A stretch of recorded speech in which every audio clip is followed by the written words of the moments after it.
कुछ ही दिनों में रेशमा का मेकअप रूम बनकर तैयार हो जाता है और अब वो तैयार होने के लिए अपने मेकअप रूम से बाहर से मेकअप आर्टिस्ट को बुलाकर तैयार होती है। ऐसे ही एक दिन, अरे आ गई आप? कब से मैं आपके आने का इंतजार कर रही थी। आइए, बहुत बड़ा मेकअप रूम है मेरा। आज मेरा फेशियल और नेल एक्सटेंशन कर दीजिए। रेशमा, ये काम तो मुझे भी आता है, क्यों फिजूल के पैसे खर्च कर रही हो? माना कि तुम अमीर हो और कुछ पैसे बचाना भी तो सीखो। रहने दीजिए जेठानी जी, बहुत अच्छे से जानती हूँ मैं आपको। आप मेरे बड़े से मेकअप रूम में आने का बस मौका ढूंढती हैं। रेशमा की ऐसी बातें सुनकर कविता अपने कमरे में जाती है जहां पूजा आती है और अपनी भाभी से बोलती है, भाभी, जब से रेशमा भाभी का बड़ा मेकअप रूम बना है वो तो अपने मेकअप रूम में ही बैठी रहती है। मुझे फेशियल करवाना था, आप मेरा फेशियल कर दो ना, पिछली बार की तरह मत करना। पूजा, एक बार मेरा मेकअप रूम देखा है? ये कितना छोटा है, सही से 2 इंसान खड़े भी नहीं हो पाते, और शीशा भी इतना छोटा है, लाइट भी नहीं लगी है। ऊपर से फेशियल करने के लिए जब मैं चेयर घुमाती हूँ तो मुझे चोट लग जाती है। एक काम करो, मैं तुम्हारे कमरे में ही तुम्हारा फेशियल कर देती हूँ। यहाँ से ज्यादा रोशनी तो तुम्हारे कमरे में है।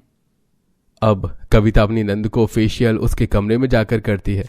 इसी तरह कुछ दिन बीत जाते हैं और एक दिन शांति के कुछ मेहमान आते हैं और घर में कमरा न होने की वजह से शांति रेशमा से कहती है, बहू, तेरे कहने पर मैंने गेस्ट रूम को तेरा बड़ा मेकअप रूम बना दिया। अब तू बता, मैं अपने मेहमानों को कहाँ रखूं? माफ करना माँ जी, उस वक्त मैंने कहा होगा, पर आप खुद सोचिए ना, अगर मैं अपना कमरा आपके मेहमानों को दे दूंगी तो क्या मैं अपने मेकअप रूम में सोने के लिए जाऊंगी? तो भाभी, आपका मेकअप रूम बहुत बड़ा है, हम वहीं 2 गद्दे लगवा देते हैं।